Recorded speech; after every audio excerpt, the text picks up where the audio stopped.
HerStory begins in 1976 when Millie Devine, a trust officer at Connecticut National Bank, saw a need for an organization to support and empower professional women in southeastern Connecticut.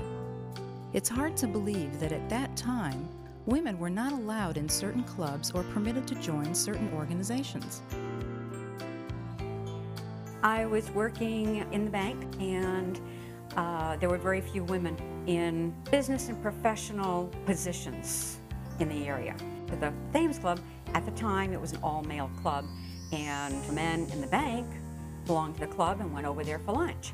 So if my boss wanted to have lunch with me, we had to go across to the Greasy Spoon, which didn't please him very much. It was back at the time of women's lib and when everybody was marching about this and marching about that.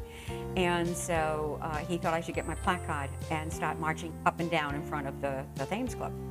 And he would constantly tease me about this, and usually I took it in good fun. And finally one day, he teased me once too often. And so my response that time was, Fred, I don't want in to the club, I want the same thing as or better than the Thames Club. And he's, well, if that's what you want, you better start it yourself. I said, now there's a good idea. And that's when the idea took off. The Southeastern Connecticut Women's Network began with just a few professional women meeting for lunch. The requirements for membership were business and professional, managerial.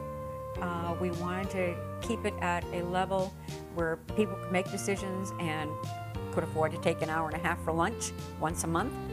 They met at the Ship's Wheel in New London to share professional experiences, setbacks, goals, and hopes for the future. It was a hard time for women because you were operating in a man's world and you did not get the support from your colleagues.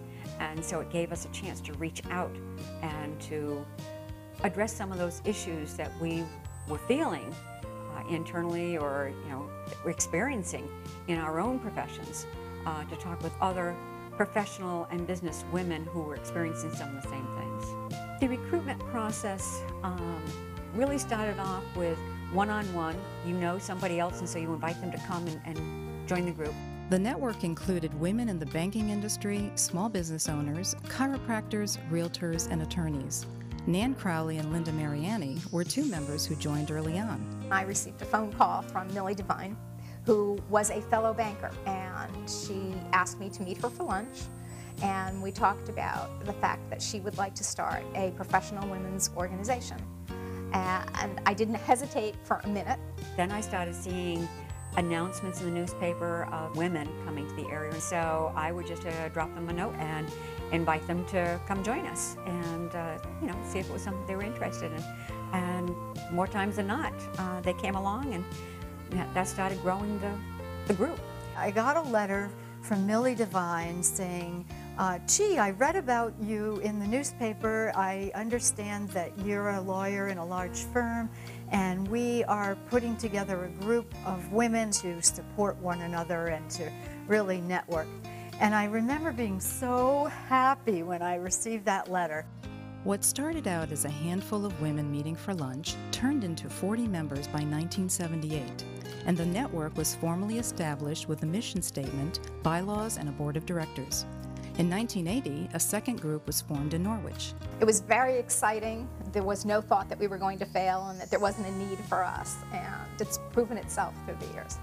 And through the years, the network has supported not only its members, but women in the community.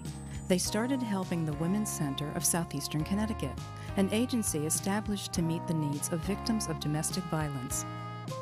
The Women's Network started helping the Women's Center almost from inception. The two are very close in age together, and there was an overlap of women between the two organizations.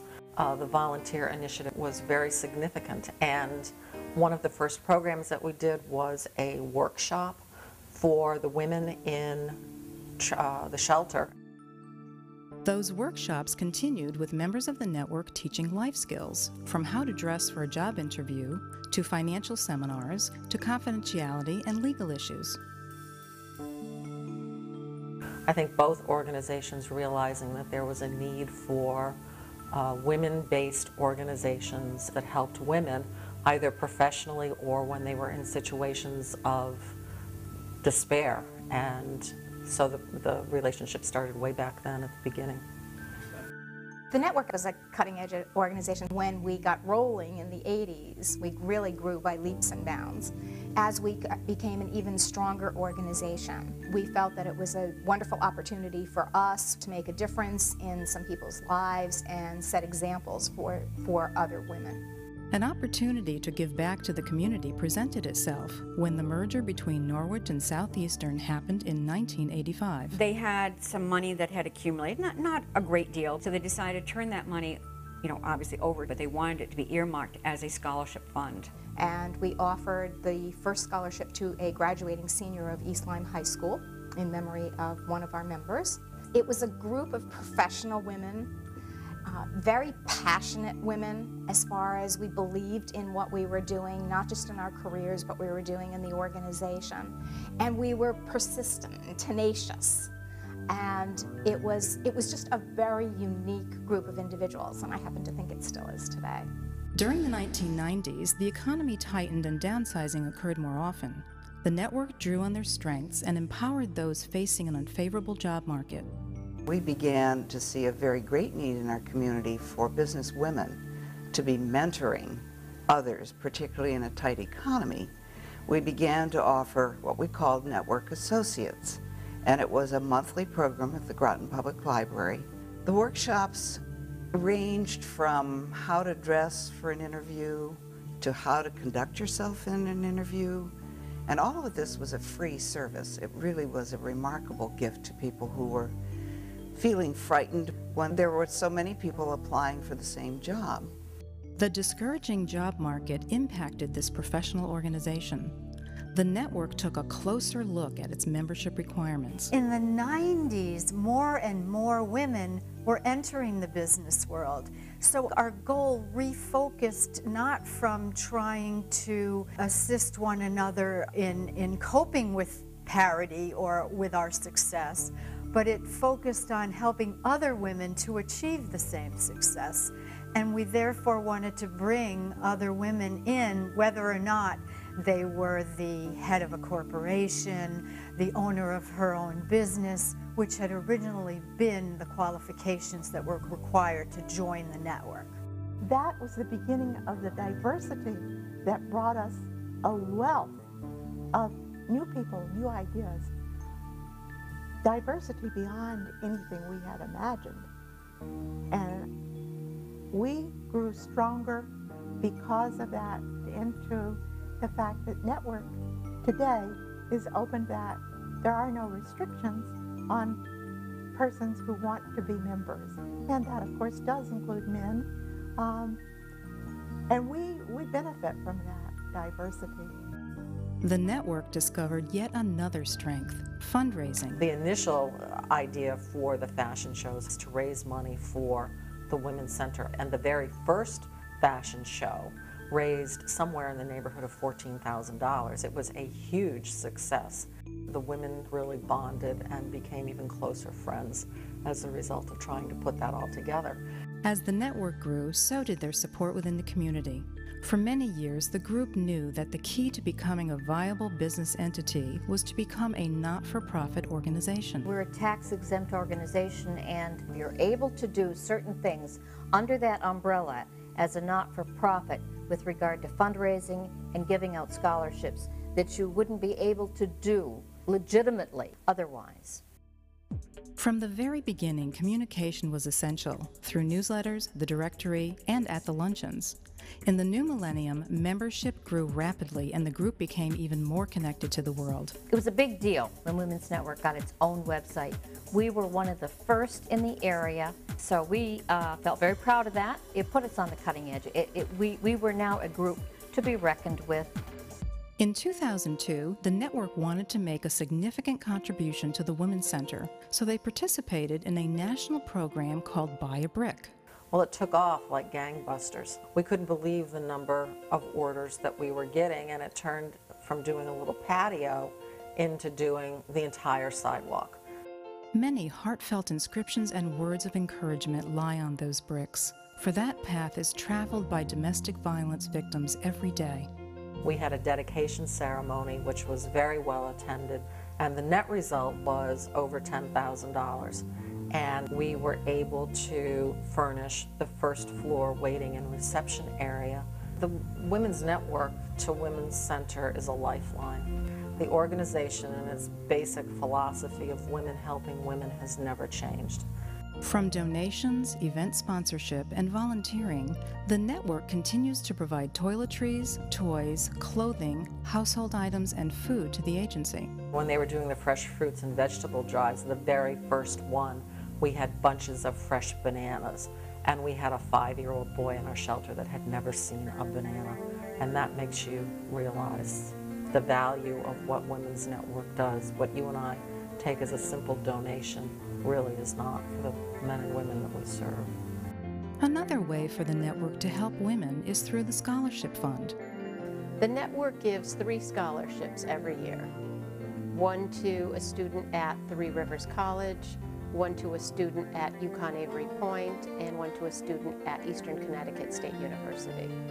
The students are returning female students, and typically they've been under great hardship, either in their personal life, financially, and we've just been so pleased with the job the schools have done in the selection process.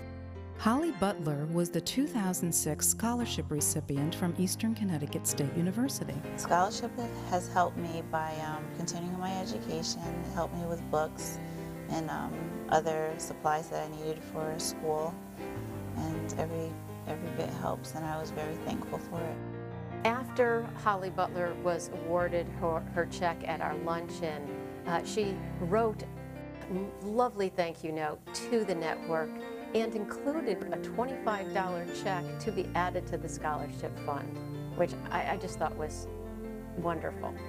I just felt it was important to give back for the next recipient. It's very important to not take it for granted. What began as a small group of professional business women in New London has grown to almost 180 diverse, dynamic members with many occupations.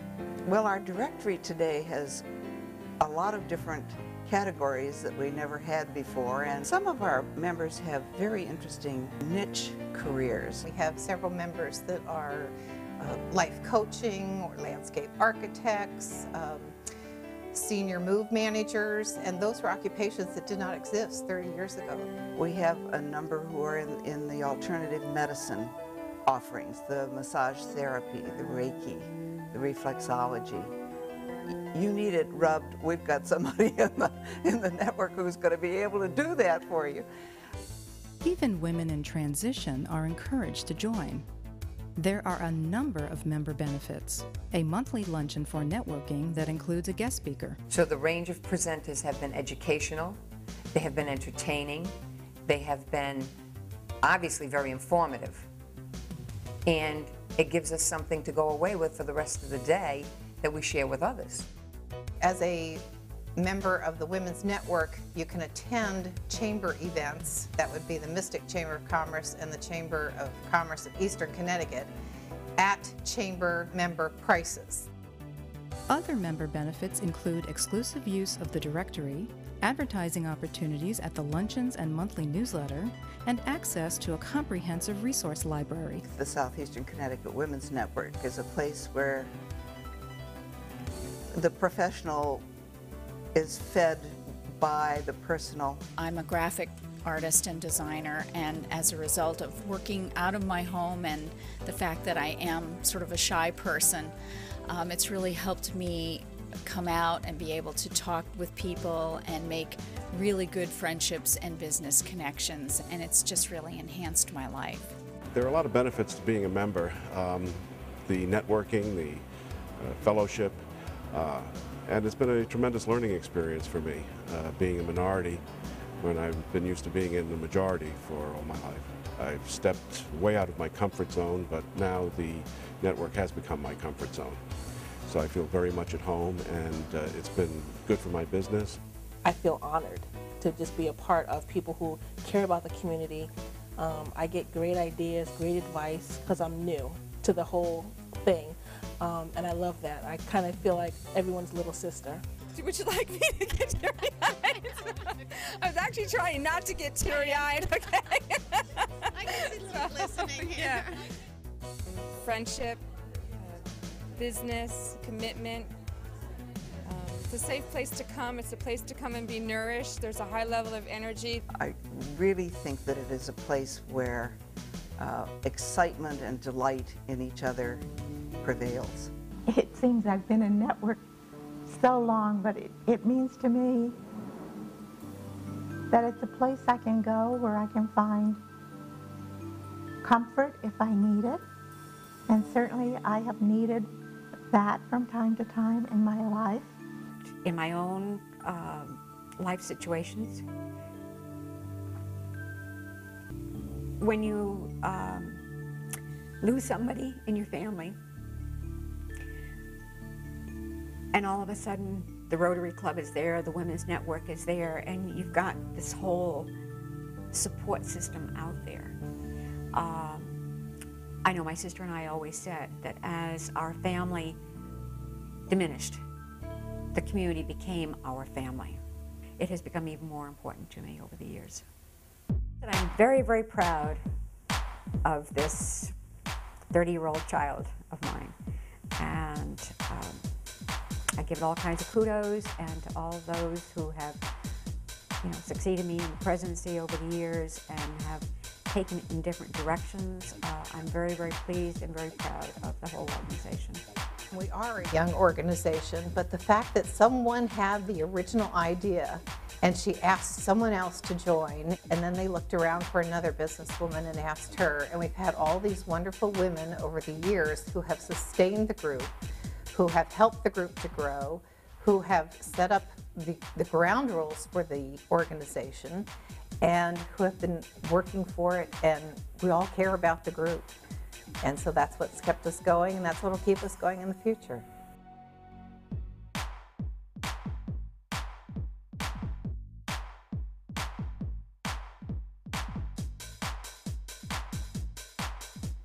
Happy anniversary to the Southeastern Connecticut Women's Network, to the past, present, and future members.